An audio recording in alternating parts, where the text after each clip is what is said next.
Entertainment for millions, millions of dollars for the starving in Africa. ABC Stone Phillips is in Philadelphia.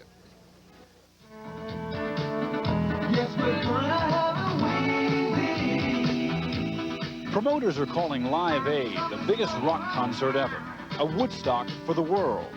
One stage in Philadelphia, the other in London, linked by satellite and common concern. It's more acts on one stage in one period of time than could ever be contemplated. Although, I must say, in Philadelphia, they're doing more. Say it, don't say it. More than 70 artists will perform, from McCartney to Madonna. Even The Who will reunite for a one-time appearance. Phil Collins will be on stage in London, then fly to Philadelphia by Concorde jet for a second appearance on the same day. It's a musical feast to fight famine, with organizers juggling acts and egos. We're asking artists to play 1/5 to 1/10 of the usual playing time. We have to communicate very clearly, passionately, that you go over 1 minute, you're taking it away from someone else. Though many performers will be on stage no more than 5 minutes, they agree the spotlight is on Africa. It's great for everybody's spirit because it raises great hope in humanity for what is actually possible. But for Bernard Watson, even a minute on stage is a dream come true. The 18-year-old musician from Miami Beach drove to Philadelphia, auditioned for promoters in the parking lot, and was asked to open the show here. You know, there are moments where I was just dreaming about it. Well, you know, it came true, and it's just, you know, I'm walking on sunshine, you know, what can I say? The Live Aid Telethon, the biggest telethon in the world, will get primetime exposure in the United States on ABC television tomorrow night. And all 17 hours will be carried by a host of radio stations and MTV. And being here from 7 o'clock until the thing ends at midnight, it's going to be a long haul. A long, long haul. The worldwide television feed will bounce off 16 satellites, ultimately reaching 150 countries. The potential audience, 1.5 billion. In 35 countries and throughout the United States, telephone centers are being set up, the biggest one in Dallas, where volunteers will keep 200 toll-free lines open, not for requests, but for pledges.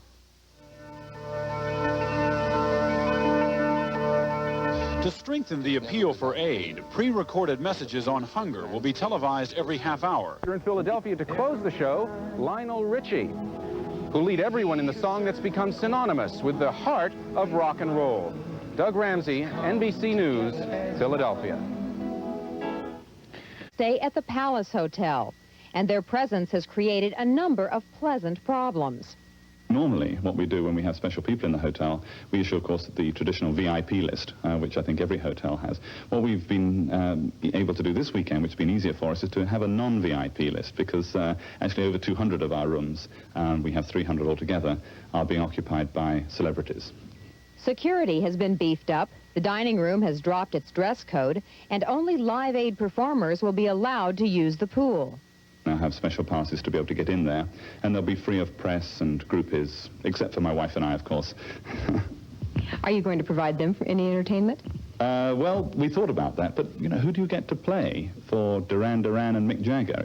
Over at JFK Stadium, they're working on one of the largest revolving stages ever built. It's 60 foot in diameter, 60 foot 4 inches in diameter, and it's going to be done by manpower to pull it around. It's going to go 190 in each direction. In 14 hours, about 40 superstar acts will perform. Each will be given between 5 and 20 minutes on stage. If one artist plays 1 hour, 1 minute long, the next artist has 1 minute less. That's how tight the schedule is. Musicians' perception of time is seldom the same as anyone else's. In order to keep all of them marching to the same drummer, Graham is putting clocks on stage. And he will be backstage making sure people are off on time and on time. There will only be about 90,000 people actually in the stadium. The other 1.5 billion viewers will be seeing this concert on television. 27 broadcast trucks, 16 satellites, and 1 million watts of power are already in place for what promises to be the largest live broadcast ever. As it gets closer to airtime, every second counts. The biggest challenge so far is getting home before my wake-up calls. Work will continue almost up until showtime, but it's more than just another job. This is a one-time shot, and we're as excited as the guy who bought the ticket. Dixie Watley, Entertainment Tonight. The FCC will hold a hearing August 1st and 2nd on the Ted Turner CBS takeover bid. Turner and... You are looking at the largest stage ever built for a single event. Tomorrow it will be the site of the biggest rock concert in history. Hello everyone, I'm Ray Murray. And I'm Judy Barton. Welcome to JFK Stadium in Philadelphia and countdown to Live Aid. Now the Live Aid concert will be seen by more than 1 billion people worldwide. And its purpose, of course, is to feed the famine victims of Africa. But as you know, Ray, Philadelphia is not the only site of a mammoth concert, because simultaneously there will be a concert at Wembley Stadium in London, where our colleague Nancy Glass is standing by right now. Well, Ray and Judy, this is Wembley Stadium, and right now it is fairly empty, except for the construction crew putting the finishing touches on the stage right behind me. Tomorrow, it will be crammed with 90,000 fans who have come here to see the Live Aid concert. Tonight, we will be talking with some of the performers involved. Among them, David Bowie, Adam Ant, members of Dire Straits, Spandau Ballet, and The Who. And those performers tell us they're pretty excited about all of this. Most of them are really looking forward to The Who's reunion and seeing other great performers like Paul McCartney, who we hear is a little nervous about all of this. He has not been in concert now for 7 years, and an estimated audience of 1.5 billion people is pretty nerve-wracking. That's it from here for now. You know, the Live Aid concert has been called the Woodstock of the 80s, but it really has gotten much bigger than that. It certainly has. When you stop to think about 36 acts performing here in Philadelphia, 22 in London, with a total running time of something like 17 hours. And what's even more amazing is that Phil Collins and maybe even some other artists, after they are finished performing at Wembley Stadium in London, they will hop on a Concorde and fly here to the States to perform here at JFK Stadium. So why would these celebrities give up so much of their time and so much of their money to perform here at Live Aid? Well, we talked to some of the top names to find out. We are the world. We are the children. We are the ones who make a brighter day. So let's start giving. Their faces are familiar, and the song they sang rocked the world to the tune of $50 million in famine relief. But We Are the World was just one of many. The first, called Band-Aid, was an idea born from Bob Geldof, a rock star who believed that individuals could make a difference.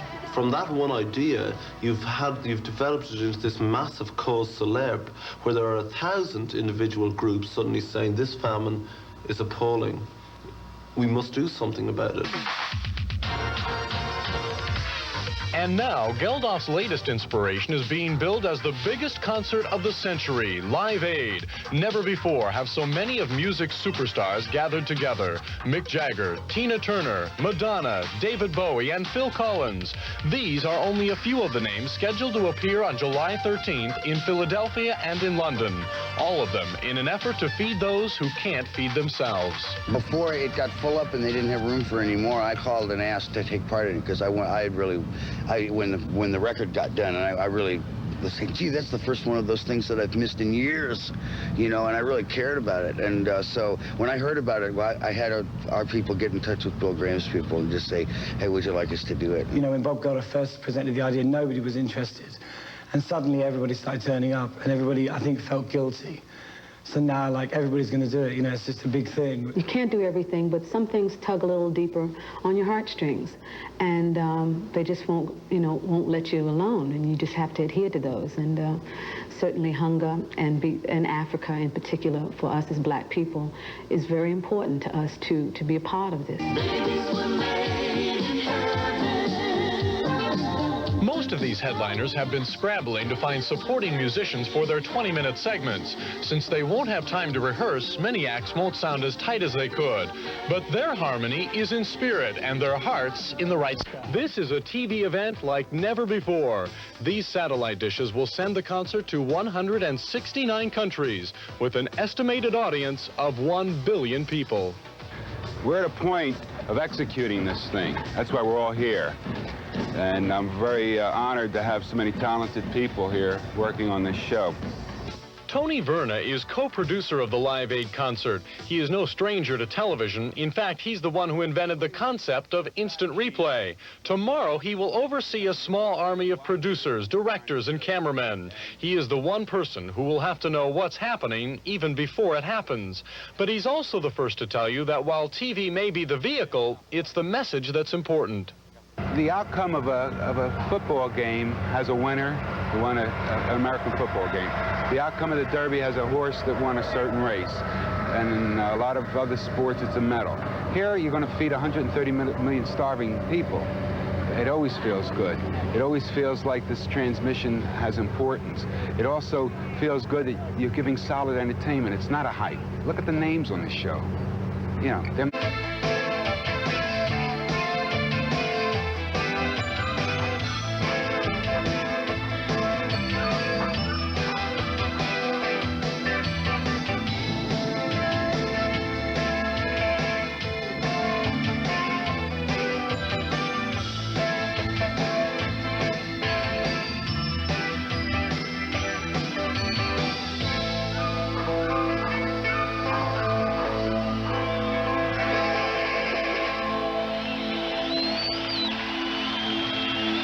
Thank you.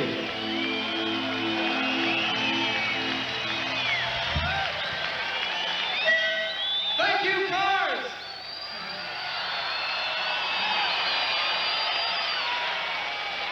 God bless you, Scott. This is Live Aid, Feed the World.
The Live Aid concert will continue in just a moment.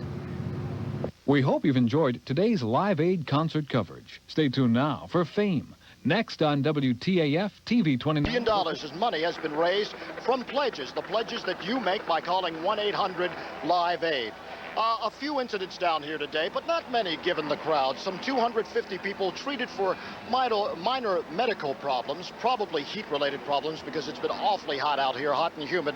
12 people arrested for drugs. Now, in a crowd of 102,000 people, that's not bad either. People have been really behaving themselves for this concert. Maybe 1 billion people watching this all over the world. And Judy Barton, when the London part of the concert ended, it was rather an emotional let it be. Jack, I don't have to tell you that this has been a day of can you top this? One climactic moment after another. For instance, as Jack mentioned, within the hour, it was Paul McCartney's finale from Wembley Stadium in London with Roger Daltrey and Peter Townsend and Sting and Bob Geldof, whose brainchild this entire international concert that's going to 2 billion people, this all came from Bob Geldof. But here at JFK Stadium, we've had tremendous climactic moments, too, just within the hour. The appearance of Madonna, Kenny Loggins, Chevy Chase appeared on stage. Then suddenly Don Johnson from Miami Vice. The atmosphere here is so charged that you just can't tell what superstar is going to pop up next. It's a privilege on behalf of all of the artists who will perform for you today and on behalf of the international family of artists whose spirit they represent, to welcome you to the Live Aid concert for African famine relief. From the first moment when superstar Jack Nicholson welcomed the crowd of 92,000 to this historic Live Aid concert, through the opening song appropriately sung by Woodstock alumnus Joan Baez, it has been a day to remember. The lineup of guest stars and guest hosts is a who's who of the entertainment world, and many of them are from the Delaware Valley.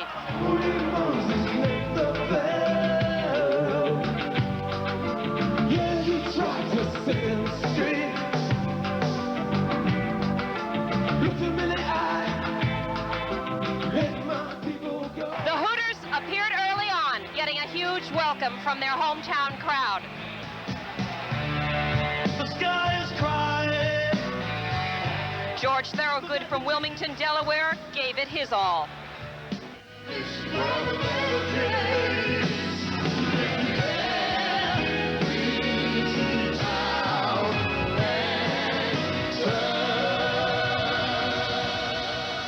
Perhaps the most moving of all, the appearance of Teddy Pendergrass, performing for the first time since its tragic accident 3 years ago. Through it all, a sweltering but ecstatic crowd clapped their hands and found relief from the heat thanks to the Philadelphia Fire Department. By mid-afternoon, $35 million had been raised for Africa, and 2 billion people worldwide were still enjoying the greatest rock and roll party of all time.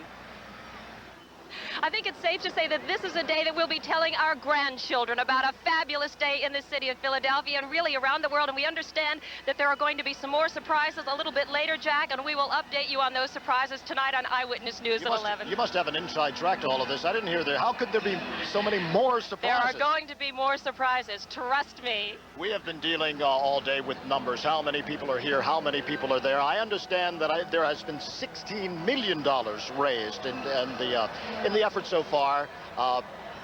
From you, the ones who got the water on them. You know, the crowd has really changed here over the 9 hours that this has been going on. In the morning, people came in and they were all revved up and they were ready for the event, thank you. They were dancing on their seats, they were singing along and really just having a wonderful time. I think the heat started getting to people around mid-afternoon, and it really got kind of quiet here. If you can imagine 101,000 people being quiet, but it did kind of get quiet until just after 4 o'clock. We already saw some pictures of Teddy Pendergrass, and I'm telling you, when Teddy Pendergrass came out, the crowd went wild. This was his first public appearance since he had his accident that left him paralyzed. They gave him a standing ovation before he started singing. After he finished singing, they gave him another standing ovation, and then they were revved up again, and they've been revved up ever since. Madonna came out. She had a standing ovation during her whole thing. Tom Petty's been out. Kenny Loggins, the Cars, Neil Young, I believe, is just starting now. Now, the concert at Wembley Stadium, as you know, because of the time change, ended just about an hour ago. Harry Martin has been in London all week long, and he has a report now on the historic London version of Live Aid. America was still asleep. The crowds arrived here at Wembley Stadium in London. Stars arrived by helicopter. Prince Charles and Princess Diana were there too to officially open the concert. The band started playing here. It's great. It's wild. It seems the end of the century. The money from the ticket sales, the syndication rights, sponsorships from the telethon fundraising and the Live Aid merchandise will go to feed the hungry in Africa. Promoters hope they'll make $25 million from this Live Aid event. Beating the heat and humidity was on everyone's mind today as temperatures soared near 90. About our biggest problem is right now is they're breaking the water hoses, trying to get water on themselves and forgetting their friends.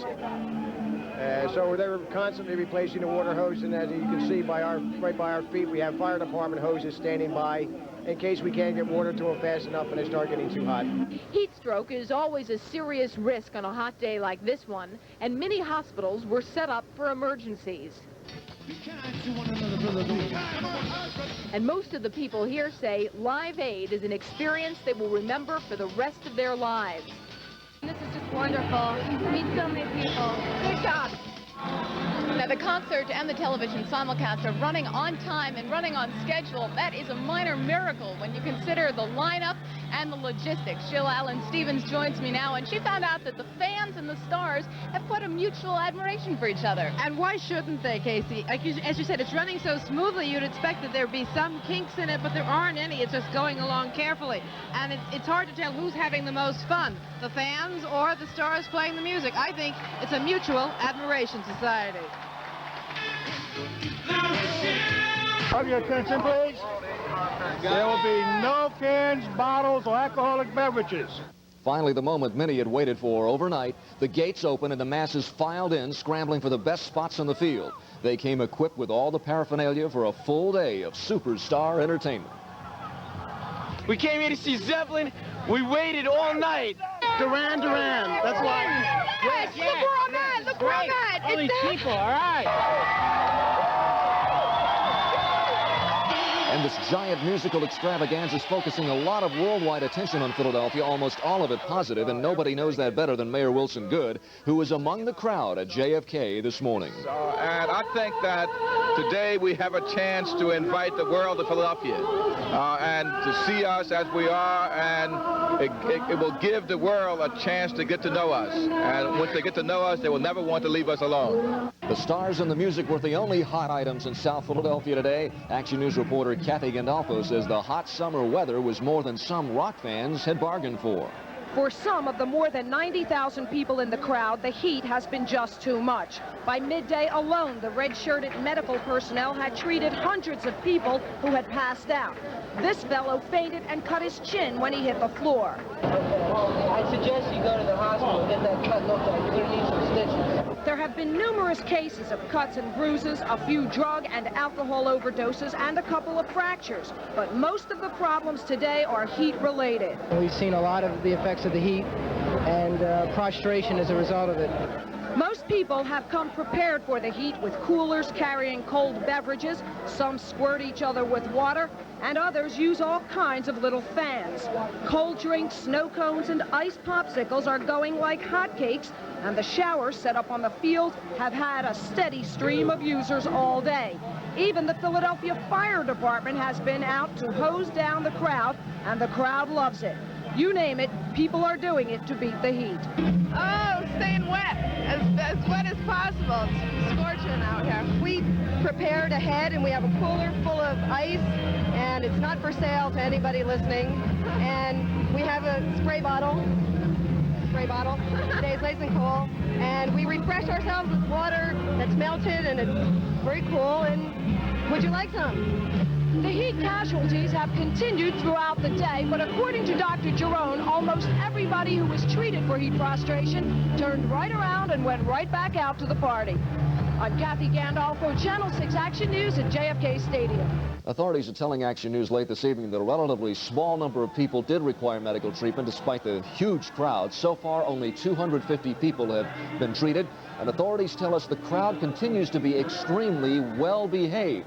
Out of 101,000 people, only 10 people have had to be ejected from the stadium, a figure one police source said was unbelievable. The scene in front of the stage is quite different from that behind the wall of amplifiers and giant TV screens. Channel 6's Liz Starr has been backstage all day talking with many of the performers. Liz? We have had the most extraordinary opportunity to see some of these megastars up close and in the flesh. And as you stand back here, the most amazing range of other kinds of celebrities wander through too. People like Jack Nicholson and Melissa Manchester and Bette Midler and George Segal just wandered in and out. Many of them are performing. Some of them are just here to have fun. We've talked to a lot of them, and what we found out is this day means a great deal to every one of them. Both the household names, and particularly to a couple of Delaware Valley-based groups that are getting their main shot at international fame here today. It was just a sea of faces. It was great. It's real nice. More crowd than we thought it was going to be. We had sort of anticipated playing to like a half full, you know, since we were one of the first bands, but we walked out and the whole horseshoe was filled. We were like, that's Philly turning out, you know? What's your pleasure in doing this, especially since you were able to come in at the last minute? Well, just help out a cause, I guess. That's the idea, isn't it?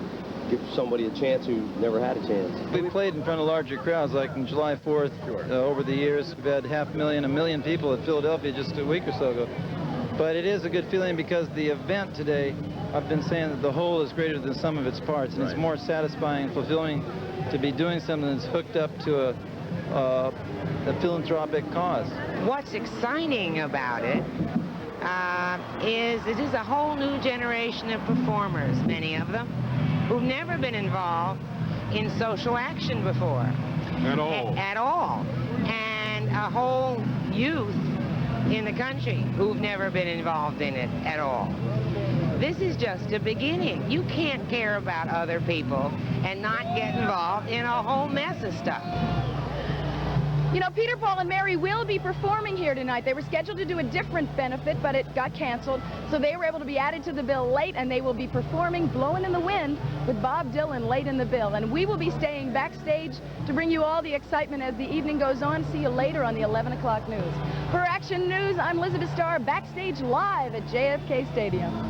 Thanks, Liz. For those who couldn't get to the stadium to see the Stars, the place to be was in Center City. Hopeful fans grouped outside the Palace Hotel waiting for a glimpse of their favorite musicians. But we found some stars of the future, a chorus of child actors who will be singing during the Live Aid finale tonight, and they gave us a sample of their song. And crying, we see ourselves waking and blinking and dying, for we are God's children, and children love children, and children are children everywhere. Of course, all of this is to benefit African famine relief, and the fundraising drive is attracting phenomenal response from people all over the country. AT&T has set up 10 regional centers to answer calls from people pledging donations. One of those centers is in Cherry Hill, and like all the others, this one is getting more calls than it can handle. Would that be a separate contribution? For how much, please? AT&T says the centers received 22,000 calls during one 5-minute period when the Beach Boys were on stage today. The toll-free number to make your pledges to help the starving in Africa is on your screen right now, 1-800-LIVE-AID. And there'll be lots more on Live Aid on Channel 6 throughout this Saturday evening. At 7 tonight, Gary Papa and Vernon Odom will be the host of a 1-hour special, Live Aid, the Philadelphia story. Then at 8, stay tuned for ABC's coverage right through the conclusion of the concert at JFK tonight. And still ahead on Action News tonight, Phillies outfielder Glenn Wilson talks about being snubbed by the All-Star game, and the former Philadelphia, now Baltimore Stars tune up for tomorrow's USFL title game. Scott Palmer with sports. I'll have more news and the hot AccuWeather forecast coming up next on Action News.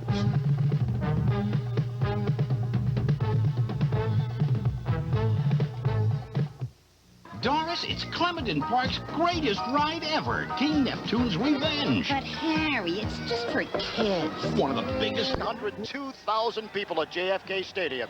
And we will have more live from JFK and Live Aid after these messages. Being the largest musical event in history, it was also perhaps the most dramatic use of television ever. The world has never been smaller than it is today. At 5 p.m. London time, a television director flipped a switch and the world's first transatlantic rock concert was complete. Hello, America. Welcome to the world. Have a great day. Have as good a day as we're having. And please, please, give us as much money as we know you have. 72,000 persone al Wembley Stadium. In all, 170 countries were plugged in, an audience, some thought, of 1.5 billion people. Quantel, Q Tokyo. Most of the time it worked. A few times it didn't. Oh, what's gone wrong? We've lost your pictures, Japan. The broadcast was joined by bands from as far away as Australia. Even the Russians unveiled a rock group today called Autograph and managed to dig at Star Wars. And it's nice to know that for a change, high-tech is contributing to something positive. Singer Phil Collins had perhaps the longest day. After performing at Wembley, he boarded the Concorde and flew to Philadelphia to perform another set there. A lot of improbable things happened today, and a few improbable things didn't. 3 former Beatles and Julian Lennon did not play together, as some in the British press predicted, but an Arab sheikh got on the phone and pledged $1.5 million, and Bob Geldof, a knockabout Irishman whose dream this was being touted here for the Nobel Peace Prize. Steve Croft, CBS News, London. In America, the fans began arriving at JFK Stadium late last night. Some slept on the hoods and in the trunks of cars, others on the ground. By sunrise, they came by the thousands. Security was tight. Everyone entering the stadium was searched. Once the fans cleared security, there was a scramble for the best seats. Actor Jack Nicholson had the honor of introducing folk singer Joan Baez. Good morning, children of the 80s and others. This is your Woodstock, and it's long overdue. Amazing grace, how sweet the sound. Baez was followed by some of the best talent in the music industry.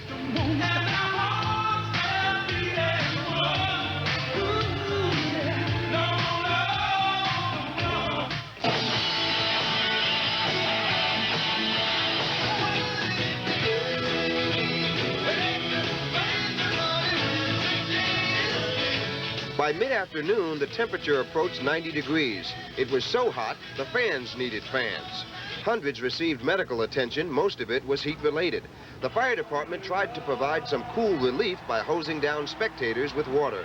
And while all this was happening, the show, the first global rock and roll telethon, went on. For a musician, the message in this is funny because it's like you always thought you could change the world with a song, you know, and this event like this proves you actually can. We're not involved in foreign policy. We're involved in human policy. And foreign policy very often gets in the way. I hope it doesn't end here. Organizers of Live Aid say it won't end here. They say they're just beginning.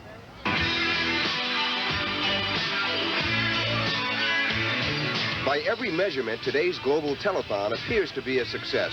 But the big challenge now will be getting the food and medical supplies to the hungry people of Africa. If that happens, rock and roll will have succeeded in doing what it set out to do, helping to end world hunger.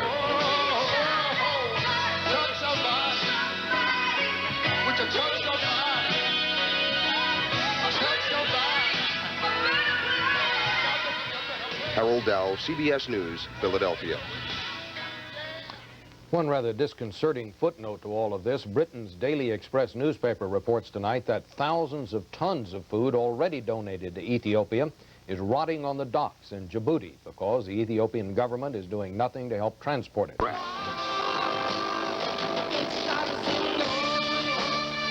And in the heart of Africa, Nairobi, Kenya, they watched the London pop scene come down from space, along with their friends. They won't try to put us down. Ticket sales and worldwide donations from the combined U.S. and British concert could raise up to $50 million or more in long-term African aid. And today, Live Aid may well have established rock and roll as the most powerful form of communications ever. Mike Lee, ABC News, London.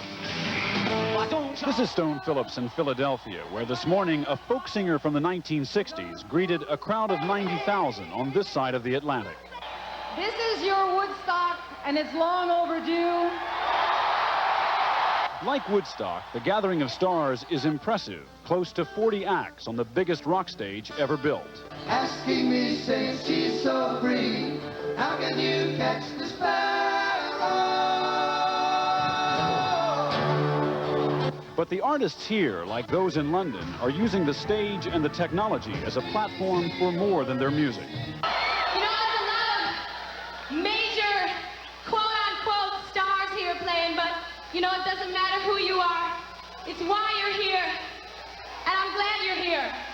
We did it because we wanted to save our fellow man, and it's a great thing. Every form of music has got together for this great event.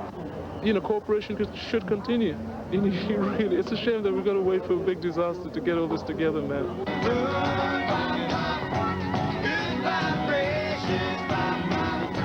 Vibrating through the sold-out stadium, enthusiasm for the concert and the cause. For the fans, it's a non-stop musical marathon.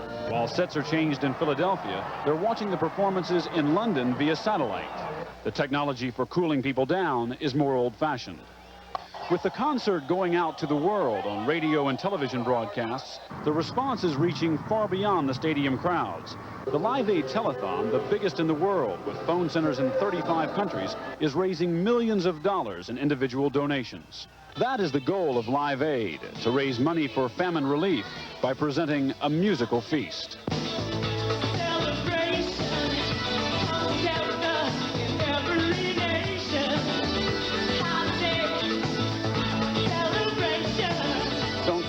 ABC News, Philadelphia. And coming up next, Jeff Greenfield looks at the technical wizardry behind Live Aid. The concert will continue through the night. But as Live Aid organizers are quick to admit, it will take months for the money that's raised today to reach the people for whom it's intended. Doug Ramsey, NBC News, Philadelphia. And much of the concert's magic tonight is due to the wonders of high technology that allow the show to be seen around the world. Here's media critic Jeff Greenfield. Jeff? Kathleen, watching some of rock's biggest acts playing together on the same stage does make a dazzling show. But if you want to see a really spectacular show, you have to go behind the scenes, back to the media village of trailers, wires, cables, satellite antennas, and a couple of hundred technical geniuses who are putting together one of the biggest and most complicated TV shows ever. Brian Ferry's on his final number in London. That'll be 16:25, 11:25 our time for Judas Priest. It takes a TV network 2 years to prepare for an Olympics telecast. This event wasn't even announced until 70 days ago. The whole logistics of the television show took 30 days to put together. Impossibility as we know it in our industry. To make this impossibility work would be hard enough as a single TV show. Just here in Philadelphia, there are 19 different cameras, 25 video trucks, portable control rooms that TV's pioneers would have thought of pure fantasy. That's the easy part. The trick is turning all this into a worldwide TV spectacular. The hardest part is that we're doing really 4 shows at once. We are doing a feed for syndication. We're doing a feed for MTV. We're doing a feed for the world, which we're feeding 1,500,000,000 people. Add in Dick Clark's primetime special on ABC TV, plus a radio program, and it means that 5 different shows are being produced at the same time, including 17 straight hours live on the MTV Rock Cable channel. This, for us, is our political convention. We're doing gavel-to-gavel coverage. Sounds and images from London, Australia, the Soviet Union are funneling via satellite to Philadelphia, then are mixed and thrown back up on 16 satellites to 105 American TV stations and to 169 countries around the world. Except for South Africa, not offered the show for fear of performers' boycotts, it can really be said that today the whole world is watching.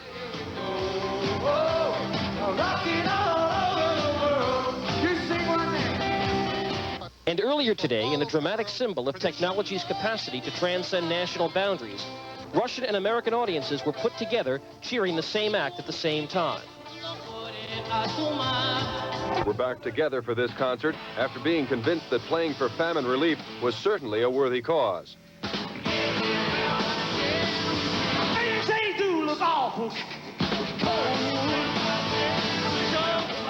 But perhaps one of the biggest rounds of applause. They spent nights here in the parking lot in Philadelphia. I had some fun talking to them this morning, and it was interesting. 7 o'clock this morning, and yes, as I said before, they were ready to rock and roll at JFK Stadium, and here's that report as we talked to the fans this morning.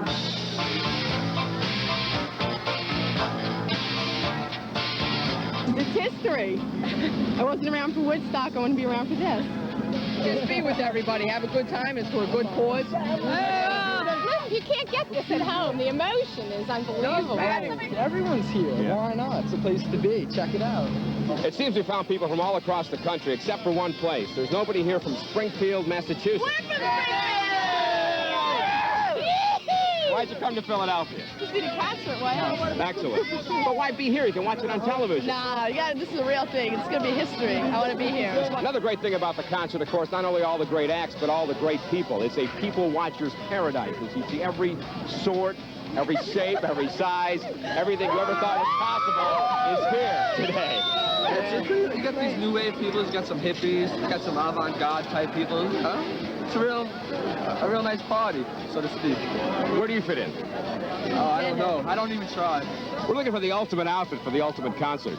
This might be a candidate. What do you think? I don't know. I think it's like a little bit too hot. What does the Madonna look require? Sunglasses are the integral part. And the bracelet. And the bracelet. We have found the ultimate outfit.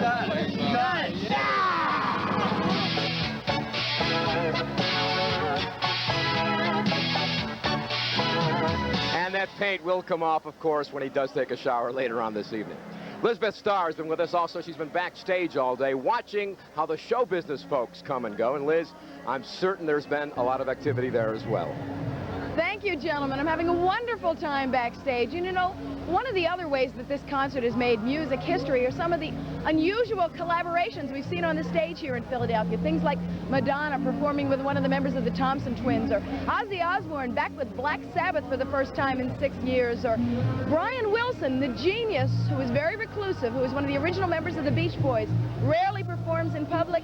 He was here with the Beach Boys today. They're calling those things the magic moments of Live Aid. And one of the most impressive magic moments that happened here this afternoon involved Ashford and Simpson with Philadelphia's own Teddy Pendergrass. They performed on stage today.